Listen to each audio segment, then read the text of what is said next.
Muy buenas noches, bienvenidos a la edición nocturna de France 24. Yo soy Elena Lozano y todo lo que verá a continuación es noticia. Iniciamos.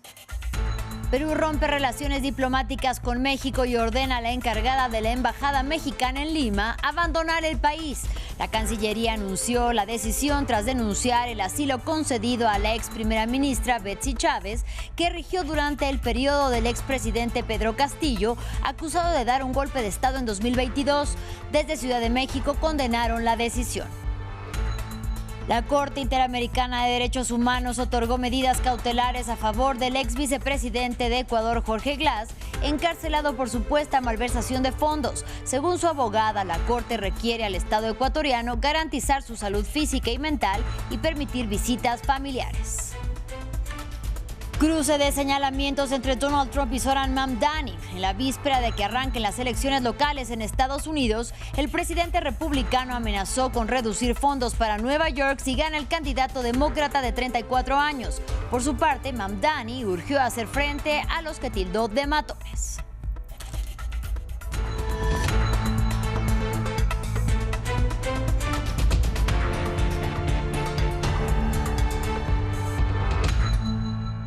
Iniciamos en Perú. El país andino rompió relaciones diplomáticas con México y su presidente interino, José Gerí, informó que a la encargada de la Embajada Mexicana en Lima se le ordenó abandonar el país en un plazo urgente y definitivo.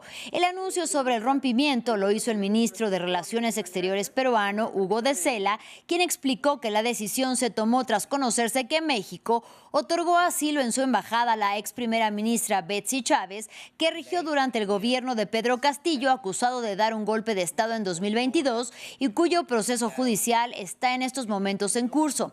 Desde Ciudad de México, la Secretaría de Relaciones Exteriores emitió un comunicado en el que lamentan la decisión unilateral de Perú y ratifican que el asilo a la ex premier se dio en concordancia con el derecho internacional.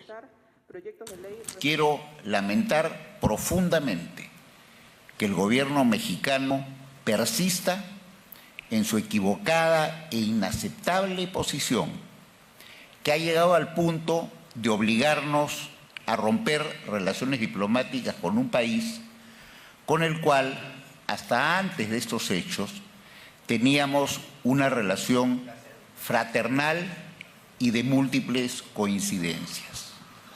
Por último, quiero resaltar que el hecho de que hayamos roto relaciones diplomáticas con México no significa, reitero, no significa que hayamos roto relaciones consulares. De Perú vamos a Ecuador. La Corte Interamericana de Derechos Humanos otorgó medidas cautelares a favor del ex vicepresidente ecuatoriano Jorge Glass, encarcelado por supuesta malversación de fondos. Según su abogada, el alto tribunal requiere al Estado ecuatoriano garantizar su salud física y mental. Recordemos que quien fuera el número 2 del expresidente Rafael Correa fue reingresado en prisión tras el asalto de la Embajada Mexicana en Quito en abril del 2024, donde se encontraba en calidad de asilado.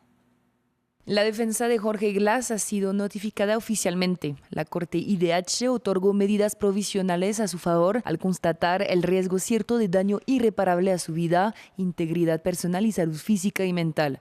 Ordena al Estado ecuatoriano garantizar atención médica, psicológica y psiquiátrica permanente, permitir visitas de su familia, defensa y médicos de confianza, mantener la mesa técnica de salud y rendir informes periódicos a la Corte sobre su estado.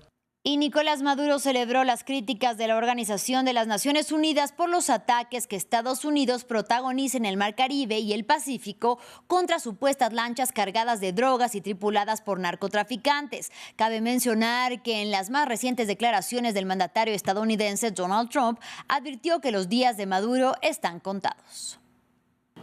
Ha hecho una declaración de verdad feliz de Volker Truck.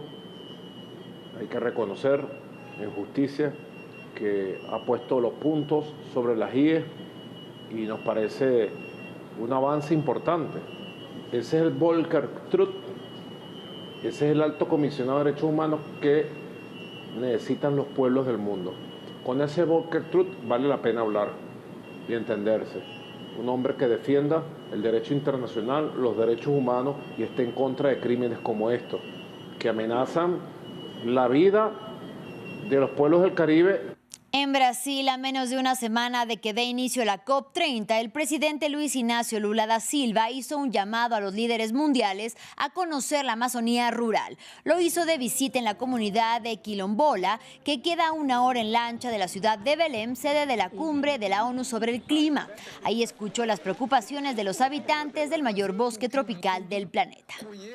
Hacer con que el mundo conozca Amazonia. Tenemos que dar a conocer al mundo la Amazonía. Vengan y pongan un pie aquí, en el estado de Pará. Vengan a ver nuestros ríos, nuestra fauna. Vengan a ver todo lo que tenemos y sobre todo al pueblo brasileño y a la gente de Pará. El ser humano brasileiro y el ser humano do Pará. Trabajamos muy duro con los gobiernos federal y estatal. Hicimos una revolución en la ciudad de Belém para dar la bienvenida a los extranjeros que vienen aquí. Para receber os gringos que vienen aquí. Continuamos en Estados Unidos porque en la víspera de las elecciones locales, el presidente Donald Trump amenazó con cortar al mínimo los fondos federales para la ciudad de Nueva York si gana el abanderado demócrata Zohran Mamdani. Lo acusa de ser comunista y pide así el voto para el exalcalde de la Gran Manzana, Andrew Cuomo, y quien contiende como independiente. Si el candidato comunista Zohran Mamdani gana las elecciones a la alcaldía de Nueva York, es muy improbable que contribuya con fondos federales, salvo el mínimo exigido, a mi querida primera ciudad, ya que como comunista esta ciudad, que en su día fue grande, tiene 0 posibilidades de éxito o incluso de supervivencia. En respuesta, Mamdani, el aspirante a la alcaldía de la Gran Manzana de 34 años, urgió a los votantes a hacerle frente a lo que tachó de matones. Escuchemos. Abordaré esa amenaza por lo que es, una amenaza, no es una ley, y con demasiada frecuencia tratamos todo lo que se sale de la boca de Donald Trump como si ya fuera legal, simplemente por quien lo dice. Ya es hora de plantarles cara a los matones que profieren estas amenazas, en lugar de convertirnos nosotros mismos en matones. Hemos visto una y otra vez que la mejor manera de responderle a Donald Trump y derrotar este tipo de amenazas es plantarle cara y luchar. Ahora vamos al continente africano. En Nigeria, personas de todas las religiones se oponen mayoritariamente a las amenazas de intervención militar de Donald Trump. Y es que el lunes el presidente estadounidense reiteró su amenaza de llevar a cabo una operación militar contra musulmanes por los asesinatos de cristianos en el país africano. Tenemos los detalles. Titulares de prensa expresando desde indignación hasta especulaciones sobre por qué Donald Trump amenaza con enviar tropas estadounidenses a Nigeria.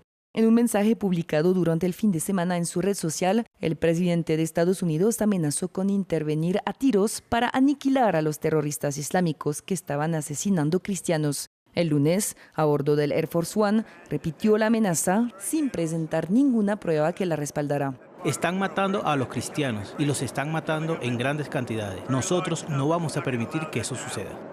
Con más de 200 millones de habitantes, Nigeria es el país más poblado de África, dividido aproximadamente entre musulmanes en el norte y cristianos en el sur. En las calles de la capital, muchos se preguntaban de dónde sacaba Trump su información.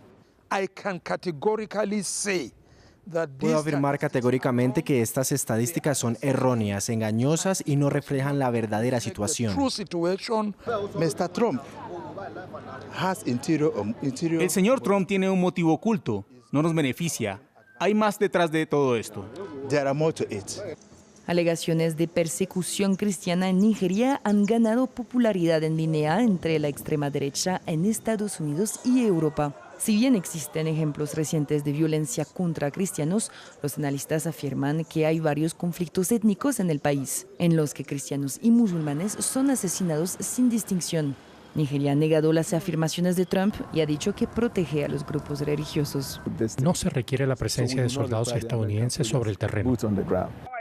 Grupos insurgentes islamistas como Boko Haram han asesinado a miles de personas en la última década, pero sus ataques se han limitado en gran medida al noreste del país de mayoría musulmana. Para finalizar, el líder de la Junta Militar y presidente de transición de Guinea, el general Mamadi Doumbouya, presentó su candidatura a las elecciones presidenciales a celebrarse el 28 de diciembre y lo hizo amparándose en la nueva constitución aprobada en septiembre en referéndum que permite contender a los militares que encabezaron el golpe de Estado en septiembre del 2021. La oficialización de su candidatura ocurre pese a que el general prometió inicialmente devolver el poder a los civiles. Fin del informativo. Gracias por su compañía y hasta la próxima.